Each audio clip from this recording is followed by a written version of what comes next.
I've been recovering for 5 weeks from my ACL surgery. I thought it might be interesting to see what I've been taking supplement wise, all of this stuff. What have I been eating? This kind of stuff. Scamasio, sesame seeds basically. This is joint support, makes sense. Vitamin D, just coming out of the winter. Sun's coming out now, so I won't need as much as that. Vitamin C, don't know why I really needed that. Fish oil, I've been taking quite a lot of that. And I've just bought this, pure collagen. Just bought this stuff, even though I'm a strict vegetarian. It says protein source from pasture raised cows. So I'm not too sure about that one. However, I'm willing to try anything at the moment. I know that the body produces its own collagen. This is just going to be extra, just to throw in there. Hopefully the joints will appreciate it. Put about 4 scoops in there. Mix it with water.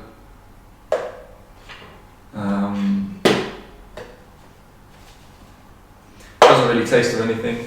I'm going to list 4 or 5 things that I've been doing from my physio.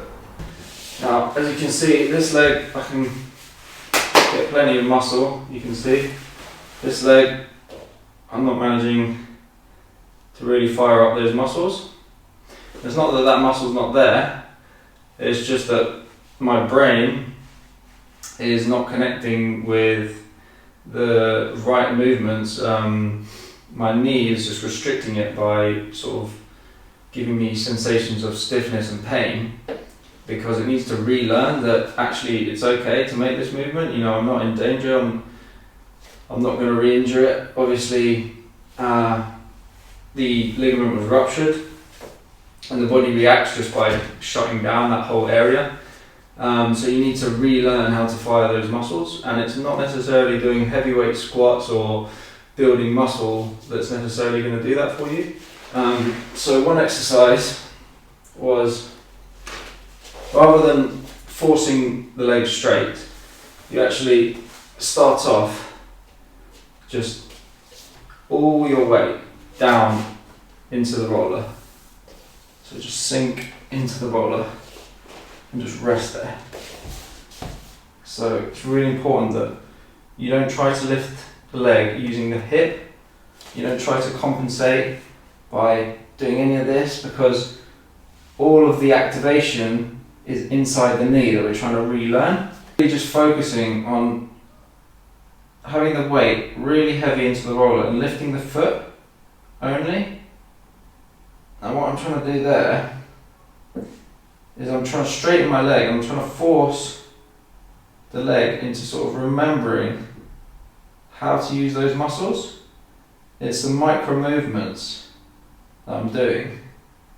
It's not necessarily those big muscular squat movements. It's just literally this body weight movement. If you look at this area here, you can actually sort of see that that's sort of coming to life now, whereas before it really wasn't. So I'm almost getting pretty close to extension there. So this is the first exercise that the physio really taught me, and obviously there's lots of variations with this. So for example, you could start a little bit higher, so my foot's sort of starting there. Same thing, loads of weight down into the roller. So all your body relaxed. It's really important that you relax the muscle, so it's completely relaxed, and all you're doing is just kind of that last. The good thing about this exercise is you're lying down, so there's no weight in the ligament, and it's a very safe exercise to do, and you can do as many of these as you like all day long, starting from a slightly higher position now. And you're just trying to get full extension by relaxing the muscle and just lifting the leg. It's firing away, and I can feel that all inside here working, whereas with this leg, not operated on, boom, boom, boom, all day long. you don't feel a thing because all your muscles, you've got plenty of space to just contract and relax again, and you're really trying to relearn that here. Exercise. Okay.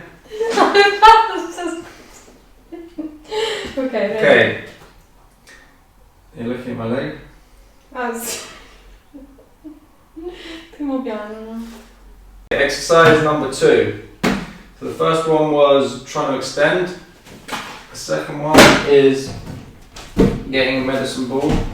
Putting your foot against the ball. And it's really important that you put your whole foot quite near the top of the ball. So it's not about kind of down here, like normal squat position where your foot's quite back. It's actually kind of just relaxed and just like this. And then all you're doing, again relaxed, but pushing at the ball.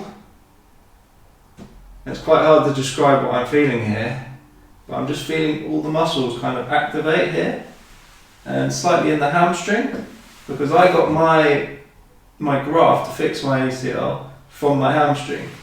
So my hamstring is also learning how to fire, and I can feel that at the back here.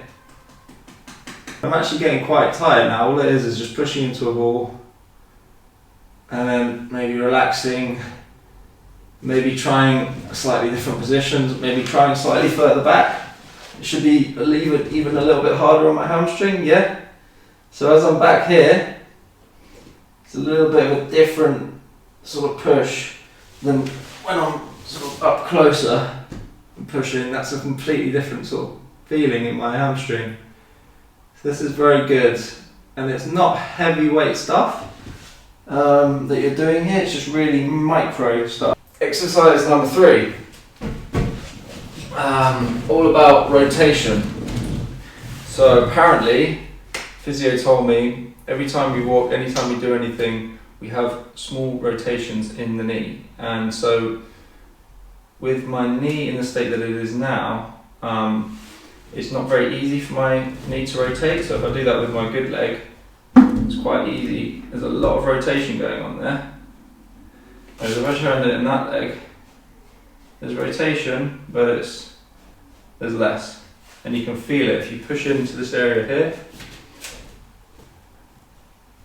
You can feel this bone going that way, and then it comes back, and this bone moves, and it comes back there. And you can feel that.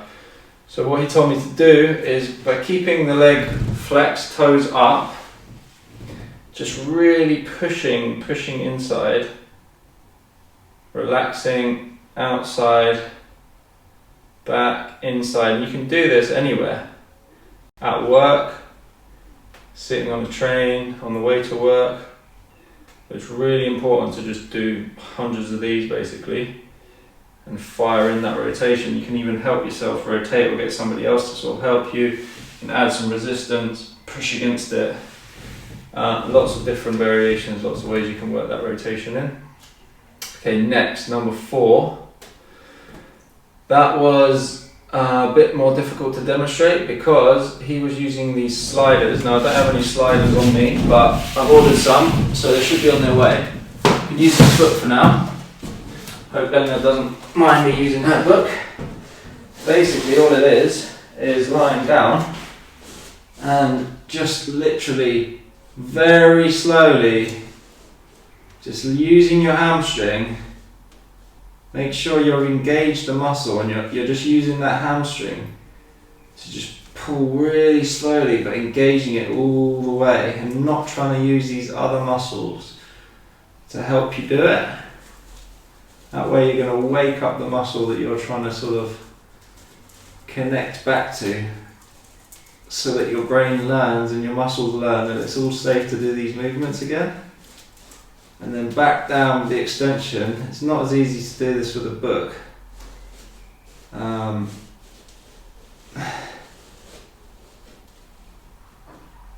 But just doing lots of these, but with sliders. Anyway, I'll wait for my sliders to arrive. The last thing was the scars themselves. So what you can do is around the scar insertion areas, what happens is underneath a lot of tissue builds up and causes a lot of restriction. So you can actually massage that away almost by giving it a sort of Chinese burn effect. Push one way, push another way. And if you do this lots, it can really help to relieve. With this scar, it's about holding it in place with the other thumb, moving it away, moving the tissue away. It's really quite sore there, that area. You can see the redness underneath. Just means that there's lots of massaging I can do to sort out these areas. So those are 4 to 5 things you can do that are fairly safe, and I'm in my first 5 to 6 weeks post-surgery that I can say have been working for me so far. Hope to keep you posted in the next couple of months go.